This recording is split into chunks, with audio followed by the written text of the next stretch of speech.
Sono le prime luci dell'alba quando le fiamme gialle entrano in azione. Fari puntati su una presunta frode fiscale di grandi dimensioni, 2 arresti, 13 indagati, 21 perquisizioni, 8 società coinvolte tra Vicenza, Padova, Albignasego, Mestrino e Venezia.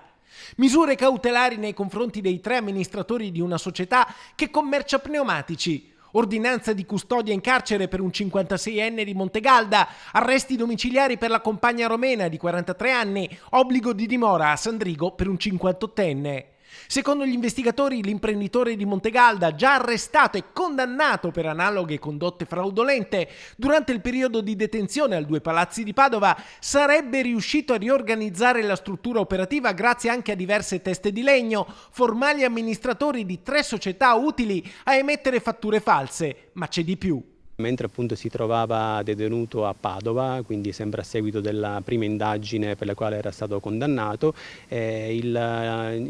vertice del sodalizio, quindi l'imprenditore, è riuscito ad ottenere la scarcerazione facendosi affidare ai servizi sociali,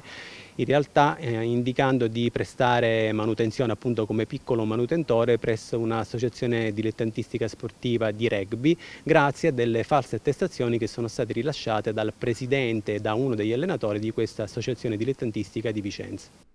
Mentre veniva riorganizzata la struttura, secondo gli investigatori sarebbero state anche svuotate altre 2 società utilizzate nella precedente frode fiscale, aggravandone la situazione con più di 40 milioni di debiti soltanto nei confronti dell'erario. Per questo è stato dichiarato il fallimento ed è scattata la denuncia per bancarotta fraudolenta. L'imprenditore, per la Guardia di Finanza, avrebbe agito coadiuvato dalla compagna e dal figlio, ma anche da un ragioniere 47enne di Albignasego che non si sarebbe limitato a un contributo professionale, ma, secondo le fiamme gialle, avrebbe tenuto in vita il core business del sodalizio, fornendo in prima persona gli strumenti giuridici per reiterare le presunte condotte criminose. Le indagini hanno permesso di ricostruire l'emissione di fatture per presunte operazioni inesistenti per più di 28 milioni di euro, con conseguente IVA evasa per oltre 3 milioni di euro, consentendo così di vendere, anche online, gli pneumatici alla clientela finale a prezzi illecitamente concorrenziali.